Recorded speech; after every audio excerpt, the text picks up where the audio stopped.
তারকেশ্বর রথযাত্রা উৎসব মহাসমারোহে উদযাপিত হলো। তারকেশ্বরের রথযাত্রা উৎসব সারা দেশের সঙ্গে সঙ্গে এদিন মহাসমারোহে রথযাত্রা উৎসব উদযাপিত হলো।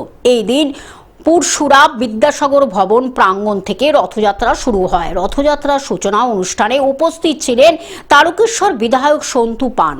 ভক্তদের আনন্দে উদ্দীপনা এবং উৎসাহে সেই রথ চাপাডাঙ্গা, রামনারায়ণপুর, ভীমপুর, জয়কৃষ্ণ বাজার হয়ে তারকেশ্বর নতুন বাস স্ট্যান্ড মাসির বাড়ি এসে শেষ হয়।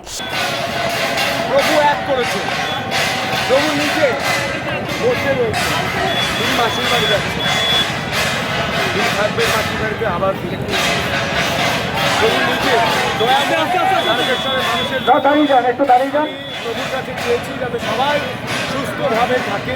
হুগলি থেকে কৌশিক ঘোষের রিপোর্ট, গ্লোব নিউজ।